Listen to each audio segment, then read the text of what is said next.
There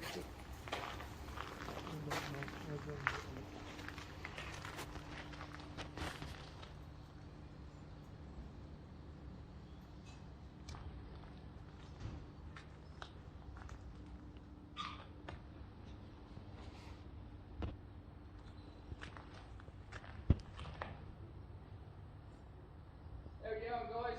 You on the 10 o'clock? Yeah. Just the three of them.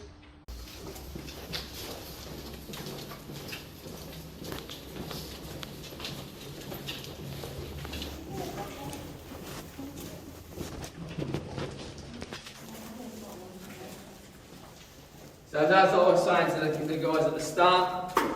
Whole time we're underground, we have to wear a helmet. The helmet needs to stay in the head the whole time that we're down there. Doesn't come off for any reason. If it falls off by accident, that's okay. Pick it back up, put it back on. If you start taking it on and off on purpose, that's when we might have to have a chat about coming back up to the surface. It's important for safety. Don't think you're going to have a drama with you guys, though. I'm not too stressed about your lot, right? Way better wear your hat underneath the helmet, but you can just leave it there on the hook. I'm the only guy doing tours today, so there's no drama. No one else will come with me, right? All the helmets have a knob on the back of them. Just use twist and turn that, make it nice and comfortable. Okay, right? Because we're going to have cap lamps on the whole time we're down there as well. When you grab your helmets, grab the white helmets over there. Grab the ones with the black cap lamp on. All right. Red button on the top is how you switch it on and off. First setting will do me fine.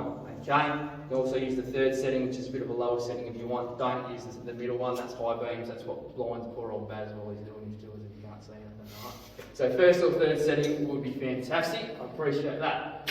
Have hair nets down the front here as well in the mine truck. You don't have to wear hair nets if you don't want to. They are completely optional. If you choose to wear them, that's fine. Pinch them apart either side.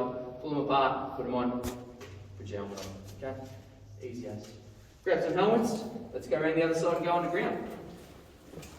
All the ones with those black cap lamps. Grab one of those. You need a hair net.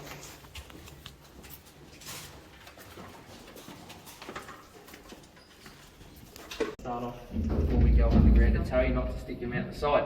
Alright, this will take us 90 seconds to get down there to the bottom. The lift starts with a loud noise, that's completely normal. Don't stress about it, you'll be fine. Okay, but what I'll do is I'll count you in so it's not too much of a surprise when it happens. Are you ready? 3, 2, 1. And off we go. We will go down to the mine cages. It takes about 20 seconds to get down there to level 2. So this is a little bit slower, even if it is a little bit louder. I did smile. It's okay. Well, so I'll smile. I'll edit it in. This shaft was dug in the mid-80s purely so we could take Cirrus groups down to level 2. That's why I don't have anything else interesting to tell you about it. Okay. 90 seconds is an awkward amount of time on the side. It's like when you put something in the microwave for a minute and a half. You don't know whether to stand there and watch it or go away and do something.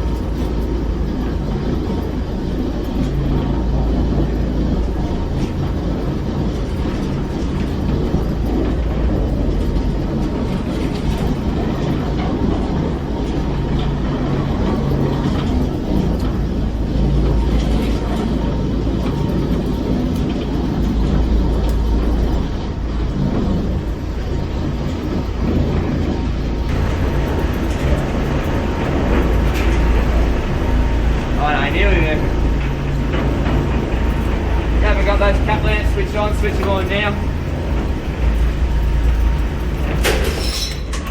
Boom. Welcome to level 2. I just want to move just the other side of those doors and wait for me. That'd be fantastic. There is a little bit of a step here as you step out. Just keep an eye on that.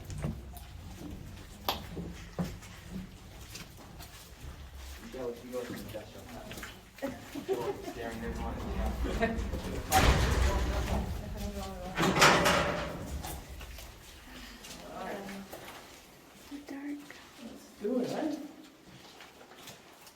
Trot on down this way. Follow me, everybody. Down this way. Go around the back side of the mine truck there and sort of line up facing me. Wow.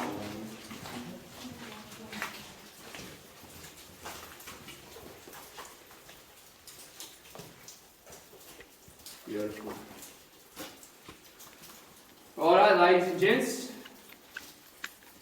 Now 61 metres underground, about 200 feet. We're about 3 times the size of the poppet head we were standing underneath up there at the surface. Here's the mine shaft we were talking about up there at the surface. Okay? You can stand up here if you want, mate. You'll still be able to see. Right, here's the mine shaft we were talking about up there at the surface, alright? So the mine shaft's broken up into 4 compartments. Middle 2 compartments that you can see here, they're called the winding and haulage compartments. Those are the ones with the mine cage you move up and down carrying men and equipment. Equipment like the mine truck just there, okay? Mine truck holds about 500 kilos worth of rock. The one over the far side that looks like it's all boarded up, we call it the smoke box, acts like a natural chimney underground. Naturally sucks air out of the mine. That's a good thing, that's what we want, helps us with air circulation. Most importantly, at the end of each shift, miners are blast the rock apart with explosives, that creates a lot of dust and fumes. Smoke box here helps us draw the dust and fumes out so it's safer for the next crew coming underground to work. And the lucky last one over here is your ladderway. Ladderway is how miners would climb out of the mine whenever the mine cages here weren't working, and it did happen. Okay? Mine cages built in 1896, they're pretty old. They're running 24 hours a day, 7 days a week. Every now and again they give themselves a little bit of a holiday. That's where the miners would have to use those ladders there to climb out. So from here on level 2, you're looking at a climb of about 15 minutes to get back up there to the surface. That's not too bad. But there is 17 levels of the mine, so from level 10 and below, you're looking at a climb of about 2.5 hours to get out. That was after you finish your 8-hour shift. You climbed out for free, you did not get paid to climb those ladders. You can't find gold when you climb the ladders. Okay? Now, it's not my idea of a fun time. I have climbed down those ladders to level 10 and I've climbed back out again. It didn't take me 2.5 hours, but I was getting paid while I did it. And I didn't have to carry my lunchbox or anything else out with me, and I certainly hadn't worked an 8-hour shift beforehand. Okay, so I can't complain too much. Ladderway helps with air circulation as well, and naturally sucks air into the mine. So the mine shaft is how we circulate our air underground. Very important. The knocker line and a bit of a code or a sequence, it rings the bells up there at the surface, and based on the code that he's pulled or the sequence, the winder driver would know exactly where he was, what he wanted to do, and where he wanted to go. So that's how they communicated with each other back then. Now these days when we go underground for maintenance reasons in those mine cages, because we still use that same engine and we still use those cages, we use these red buttons here instead, electric buttons that are attached to bells like these ones. Alright, we use the exact same codes that the miners used to use back in the day. Okay? Further down you go into the mine, the hotter it gets, the wetter it gets, the more humid it gets. Terrible conditions for your phone. Constantly have to replace those things down there, they're constantly breaking. That's where that electric button becomes pretty important to us. Okay, so that's why the bell system is pretty important to us here at Central Depot. Alright, this area here that we're standing in does have a name, it's called the plat. Every level has a plat, it's just a bigger area in front of the mine shaft, big enough for us to skid a mine truck around, store some equipment against the wall, or line up like what we're all doing, like we're waiting to lift back to the surface. Okay, plat's a Cornish term. A lot of Cornish terms in Australian mining. Okay, because the Cornish had a big influence on what we do underground. So the Cornish come from Cornwall, southwest part of England. Over there they were mining tin and copper, but it's hard rock mining. So when the gold rush came along here in Australia and miners started going underground into the hard rock here and started looking for that gold, Cornish came along and they brought that expertise and that knowledge in hard rock mining, and they brought the terminology with them. So by the end of the tour you'll be sick of me saying here's another Cornish term, here's another Cornish technique, here's another Cornish nickname. Quite a lot of them lived throughout the tour because the Cornish had a big influence on what we do underground. Okay, they're a big part of what we do. What we're going to do, we're going to head a bit further up this way. Follow me.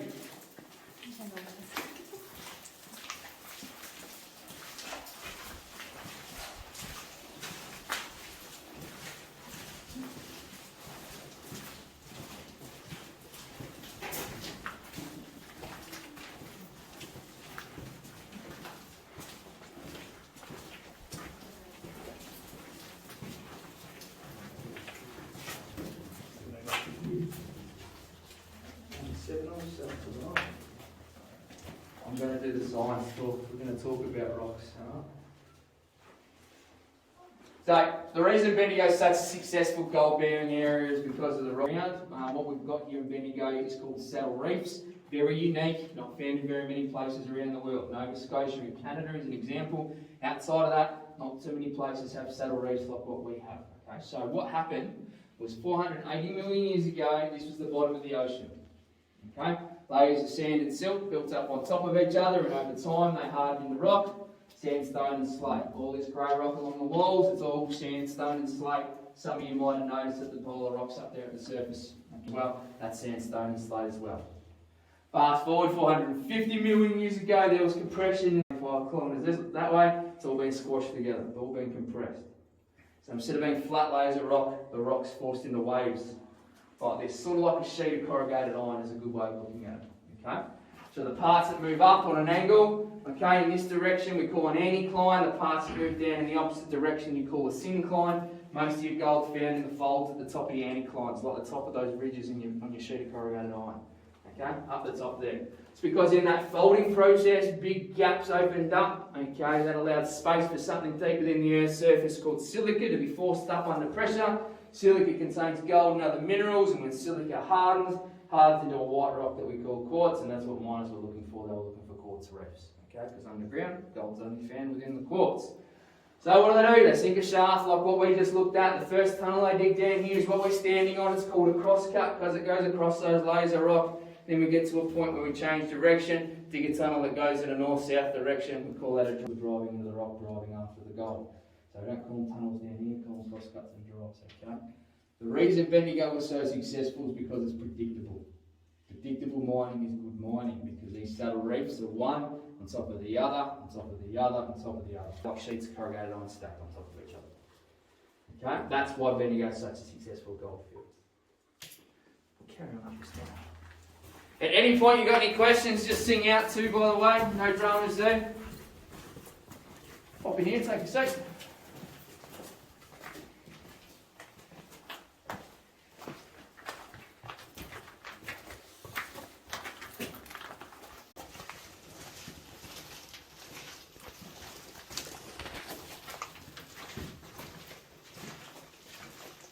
I start talking about meal breaks and food breaks and stuff like that, people start wondering about the next step in the process, so I'm just going to show you on my way around here. Alright, here you go. Miner's toilet. They all called them thunder boxes. Alright, good way to steal gold.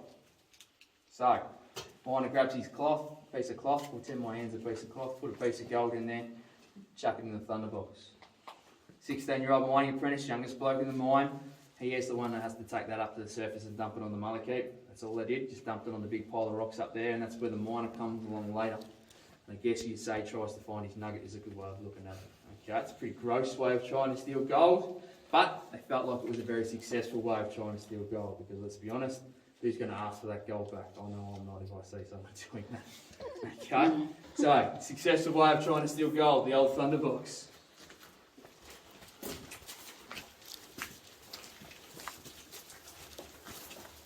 Move up towards the door there and turn around and face me. We're going to have a look at this big old wooden thing here.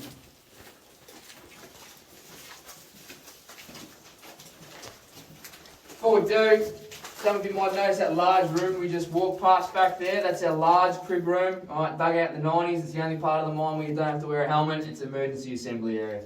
Alright, if anything would happen, take you back in this direction. Not that it would, but I am obliged to tell you that that's where we go.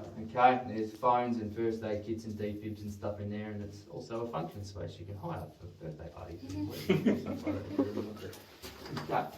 Right, see, we've turned the corner. Moved off a crosscut, moved on to a little bit of a drive, so we're getting towards what the miners like to call centre country. Centre of the anticlinal fold, where hopefully we're going to find our quartz reef with our gold in it, and I've stopped you here to point out this big wooden structure. It's called a timber set, okay? It's over in that direction that you might have heard them referred to as talking timbers. It's because if too much weight got on top of them, they creak and groan, and that's where the miners would know that they had to get out pretty quick sticks because it was going to collapse. Not a problem we have here in Bendigo because the rock is so hard. Okay, that's what makes Bendigo a pretty lucky sort of a place. It's more of a problem over in that direction with the ground's just a little bit different. Alright, so, start using your nails on these things. Alright, as I said to you, it's pretty wet and damp underground, pretty humid. Alright, nails rust out in those sorts of conditions. So what they put in was this joint here, okay, called a joggle joint. Because of all the moisture, timber swells. Makes the joint nice and tight. Coupled with the wedges that you can see along there, along the roof, in between the roof and the lagging, that forces everything down nice and firmly. Got yourself a nice firm structure that required very little maintenance to be done to it. Alright, now you weren't considered a proper miner until you'd mastered timbering. So even though all this wood was cut for you at the surface in the timber yard, as soon as it came underground, miners' job to build them safely and effectively so they could protect everybody but then get back to work pretty quick. Alright, it's an important part of your job. Don't use special wood on these things either, like we do over on the shaft. Alright, so no red gum, just use whatever timber was local here in Bendigo, so that's iron bark or grey box. You'll notice if you've ever seen any pictures of the Bendigo goldfields, there's never any trees in them, it's because they're all down here. Okay, there's even a hill at the back of the university called One Tree Hill, which requires very little explanation.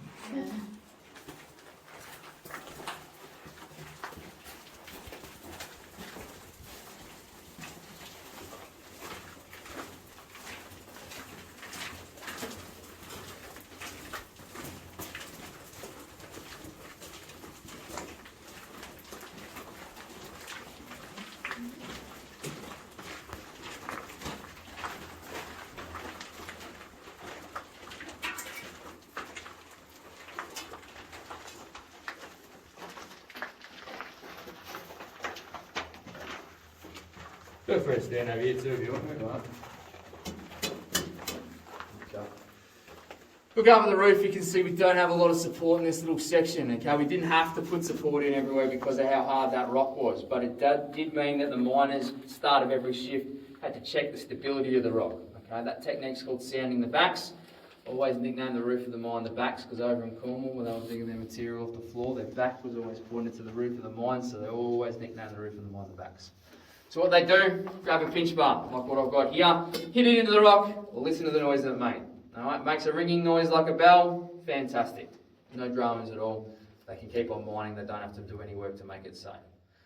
It makes a bit of a hollow, echoey sort of a noise, a little bit like a drum. That's where a miner's going to have to do more work to make that rock safe. He might use his pinch bar to do something called barring down or scaling, where he tries to bash that weak piece of rock out of the wall. That doesn't work, that's where they build a timber set, or in more modern mining, it's where they put up rock bolts. So all around the walls you can see square end plates with circles in the middle of them. All throughout the mine you might notice them. They're rock bolts, and that's a more modern way of making the rock nice and safe. I'll explain how they work very briefly in a minute. But first things first, I'm going to hit the rock and show you the different noises that we're looking for. Okay?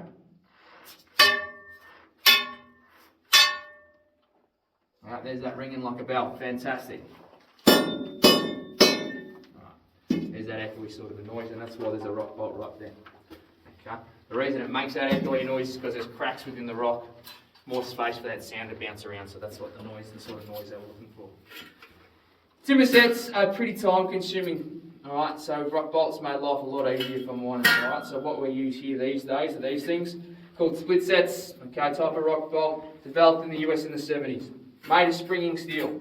Springing steel naturally likes to stay open, that's why there's a big old gap down the front of the split set here. So what they do, drill a hole into the rock a little bit narrower than the split set and a touch longer, and using the drilling machine, drive it into the hole. Alright, narrower hole forces the gap here to close. Springing steel still wants to stay open. Okay, so once they've finished drilling it into the hole, it actually pins itself against the walls of the hole it's been drilled through, pinning those layers of rock together. Okay, that's what they use for safety. These things are all this long, okay, and they all hold up to 7 tonnes worth of weight. Alright, so all around those walls we see the square end plates with the circle in the middle of them, and yes, the end plates do look a little bit different depending on when they've been put in. Alright, split set this long, holding 7 tonnes worth of weight. Okay. You notice on the wall too, there's a little bit of mesh. Okay, mesh does the same job as the lagging does. It catches your scats as they fall from the wall. I've got some here, and I think there's a few more caught down there in the mesh as well. And if we really want to, just spray it all with concrete.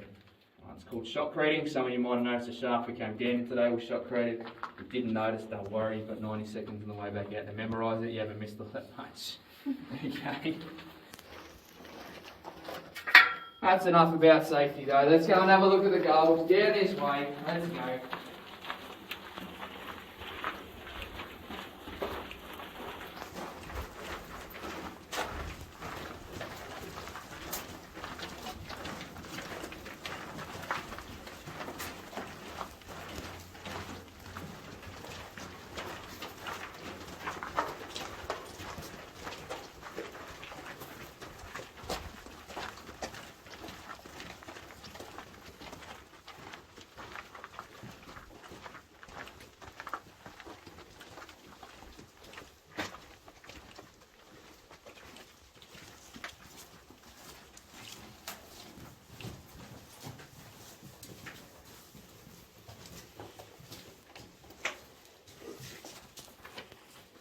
Here we go. Small quartz reef. Now there is gold in all three of these windows. The gold is only labelled in the front two windows. So there is gold in that back one down there, but it's not labelled, so it's like advanced level. Where's Wally down the back there? If you want to try and find it, go for your life. No dramas there at all. All right. Here we got a small quartz reef. All right, you can tell we're in the middle of that anticlinal fold because we've got a nice dome shape to it. It drops away gently either side, so we know we're in the middle of that fold. This is a smaller quartz reef. Further down you go in the mine, the bigger they can be. Down to level 9, massive ones here, they're about 1.5 metres or so high. They're pretty big. This one here, quite small, but still got the good stuff. Still got the gold in there. No dramas. Not every quartz reef was mined. Okay, that's important to know. All right, had to be profitable for the mine to mine it. So that means for every ton of quartz that they removed, so 2 mine trucks filled with the white rock, they needed to find at least 10 grams worth of gold. All right, for that to be deemed profitable. 10 grams worth of gold is about the size of my little fingernail. That's about all they needed to find. All right. So 15 years worth of mining here at Central Deborah. We removed 64,000 tonnes worth of quartz. We removed 40,000 tonnes worth of mullock, the waste rock, that grey sandstone and slate, for a grand total of 929 kilos worth of gold, a little bit under a tonne. Okay, we weren't considered a very profitable mine, even though that amount of gold today is worth about 56 million or something ridiculous like that. We weren't considered very profitable back then. If I was to melt down the gold that we found here, a chance to even up in the air. So drilling a hole like that in a team, you could drill a 1 metre hole in about 4 hours. You need at least 12 holes for a pattern. It's a slow old process. It's what we used to do down here until we had enough space to get compressed air down here at Central Deborah, okay? Slow old process. But compressed air helps us run pneumatic drills and make life a lot easier. So this drill over here, this is our stroker or reciprocator. Came along in the 1870s. This particular drill was built in Bendigo in 1880, so it's over 140 years old, weighs 150 kilos, acts like a mechanical version of that hammer and tap. There's your hammer. There's your tap into the wall. Okay, there would have been a wind down the end here to wind that into the wall so we could drill that hole. This drill can drill a 1 metre hole in 40 minutes. Much better. Unfortunately, massive problem with it. Kicks up a heap of dust. Dust that fills the air, miners breathe it in. What they're breathing in contains silica. Silica is a natural form of glass. Settles down on their lungs and they develop something called silicosis, or miners complain. Life expectancy of a miner using a drill like that one was about 40 years of age. That's why they nicknamed them widowmakers. Okay, silicosis, biggest killer across the goldfields back in the day. Now you've got to give them credit. Only took them 20 years to figure out that all you had to do to get rid of that dust problem was have a bloke standing here with a hose of water pointed at the wall. That's it. Only took them 20 years to figure that out though. Okay? This drill here though is our drifter drill, and that's what we used at Central Deborah. It came along in the early 1900s. Now the key thing here is that drill steel is hollow. So that means we can pump it full of water as we're drilling, so we can turn that dust immediately into a mud or a paste that we call slurry. So we've eliminated the dust problem. Alright, because of all the water going through the drill steel, it means that the drill tip stays sharper, so it stays cooler, so it stays sharper for longer. Alright, it's a more effective drill. This drill could drill a 1.5 metre hole in 15 minutes. And what I can do is I can demonstrate it for you, okay? It's going to be loud though, so what I need you to do is put your fingers in your ears for me. Fingers in ears. Alright, ready, set.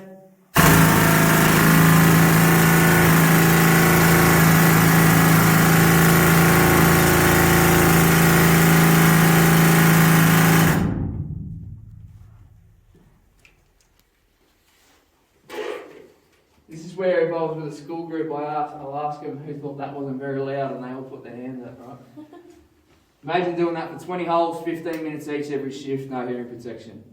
Okay, that's what the miners back then had to do. Every now and again someone would bring down some cotton wool, but generally speaking, not a lot of hearing protection being used, a lot of hearing damage, a lot of hearing loss from using these drills continuously over the years.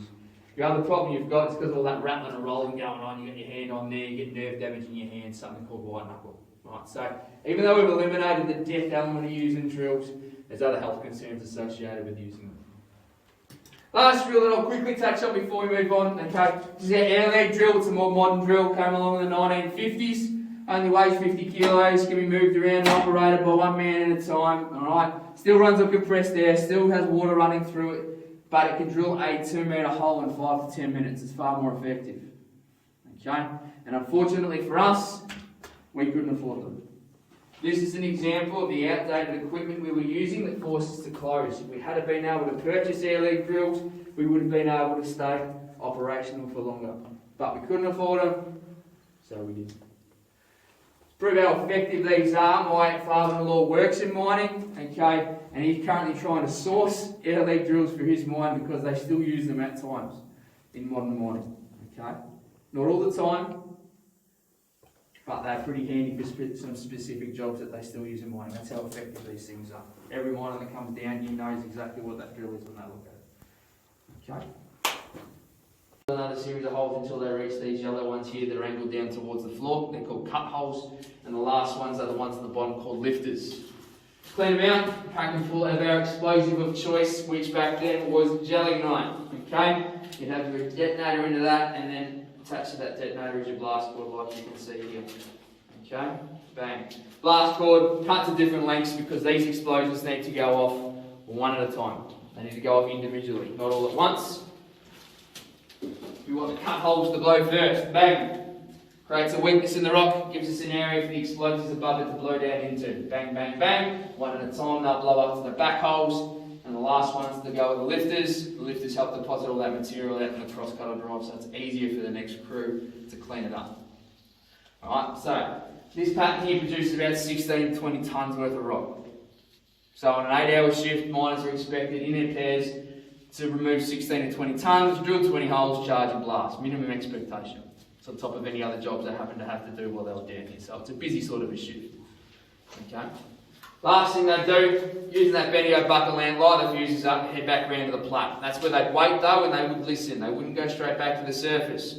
They'd count all 20 of those explosions to make sure they all went off. If they only counted 19, that's when there was a misfire. So what they do, they go back to the surface anyway, tell the next crew it's the next crew's problem. Okay? It's not because we're being lazy. Alright, it's because if you come back too soon after a misfire and it blows up delayed, that's where people get hurt. We had no deaths at Central Deborah related to explosive accidents. We're pretty lucky. Okay, it's all about safety.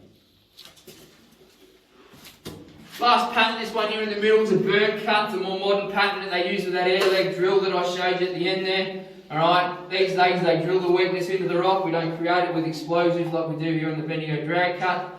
Alright, so no explosive in that weakness we've drilled in, and then around that, a series of diamond and square shaped patterns out and out and out till you reach the width and the height of the drive.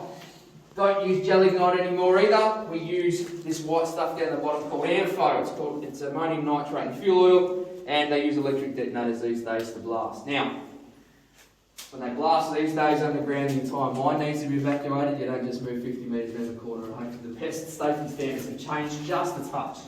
Just a touch. But what I can do is I can show you what I'm talking about in terms of a pattern or a sequence. Alright, got this middle one ready to go. So keep your eyes on this middle pattern and you'll see what I'm talking about. Ready? Fire in the hole.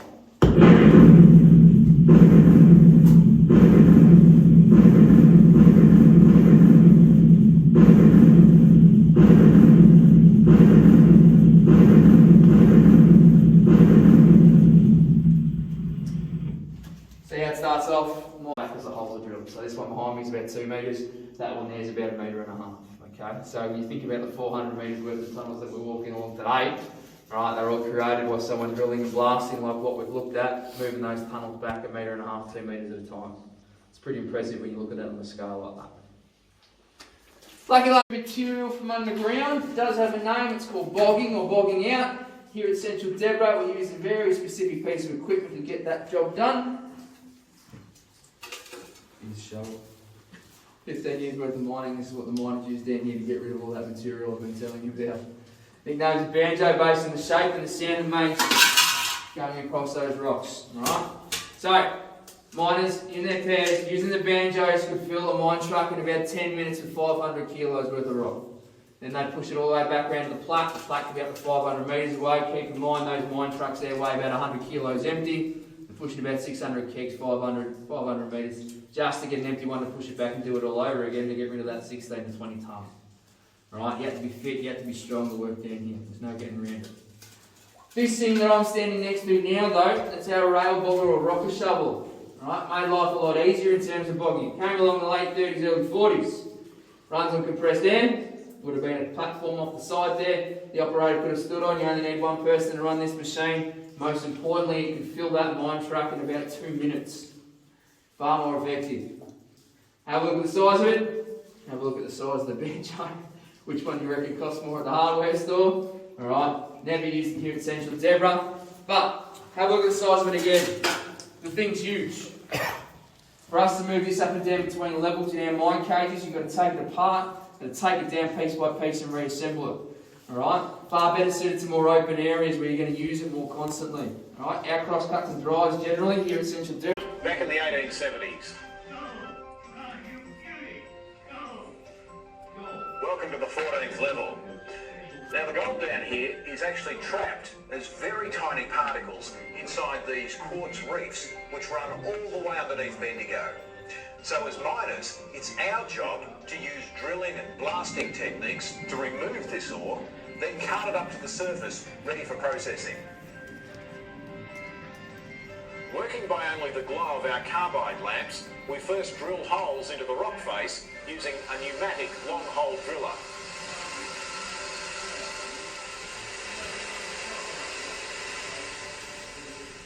Then we carefully rig each hole with gelignite and set these with fuses.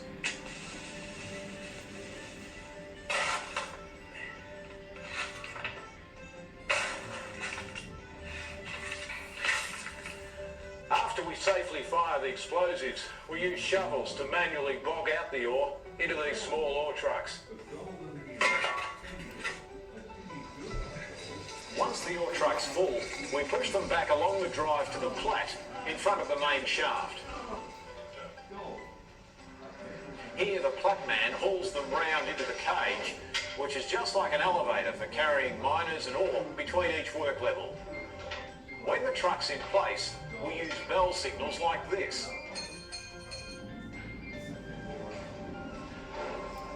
And these tell the winch house driver on the surface to begin hauling up the cage.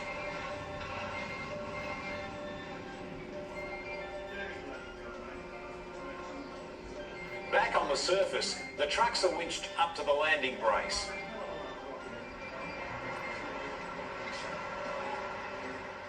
But once here, our bracemen would normally haul each one out, line them up on the rails, then push them out along the trestle way. But on this shift, it's my jumping battery. Now the ore travels down and ends up under one of these 10 solid metal stamping heads. Now these things go up and down day and night. And they eventually crush the ore into a very fine sand. We're pretty lucky actually that these things aren't working today, because if they were, it'd be deafening in here. Now in front of all the stamping heads is a large trough which is filled with mercury. And this is what it looks like. Mercury can chemically trap gold in what's called an amalgam. And the mercury in the trough beneath the stamping heads usually traps most of the gold recovered here. The rest is washed on out of the trough in the slurry. So after leaving the stamping heads, the slurry flows over some mercury-covered copper plates just here, which trap most of the rest of the gold. The slurry then flows over this coarse fibre blanket, which traps even more fine gold. Now from the fibre blanket, the slurry passes onto the Worpsley table, which vibrates like this. These vibrations can separate any really fine gold and other valuable minerals into a narrow stream, which is easily collected as it runs off the table.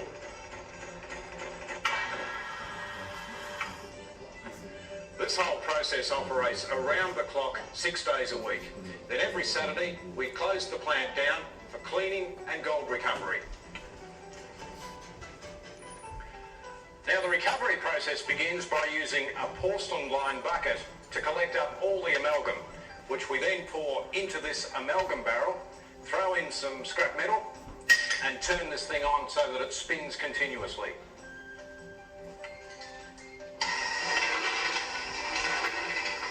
This process squeezes off the excess mercury, which is collected and returned to the troughs. What's left behind is the gold-bearing amalgam.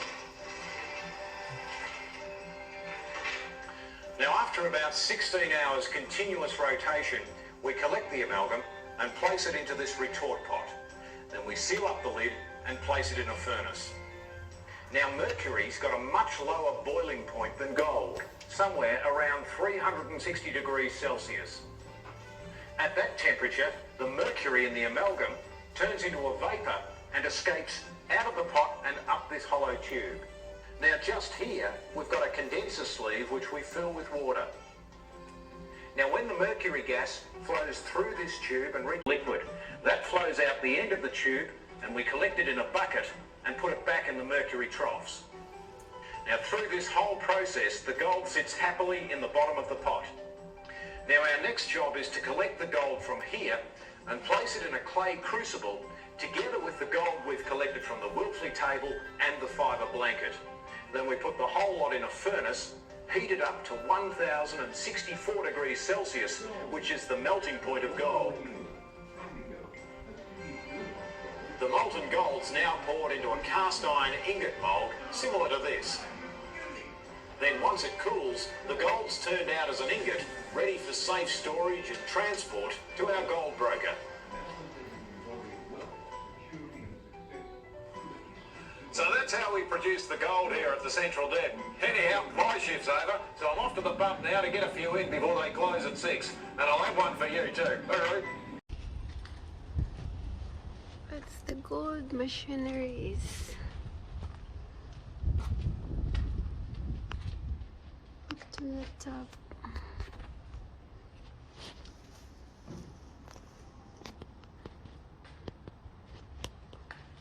So this is a gold processing plant.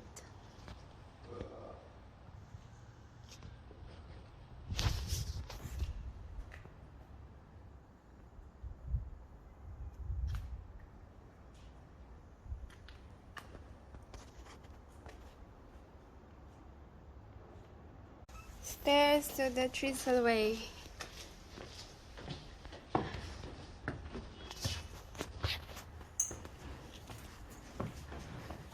It's too high.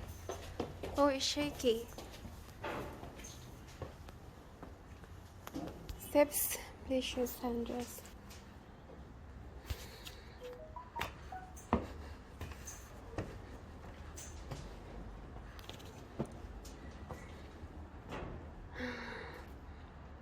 That's the crushing battery. Oh my goodness. We're on the 3rd story.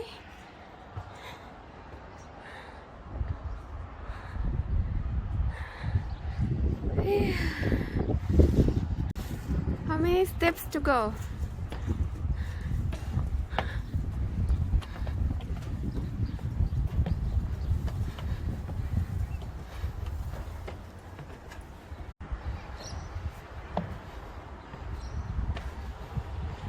Wow.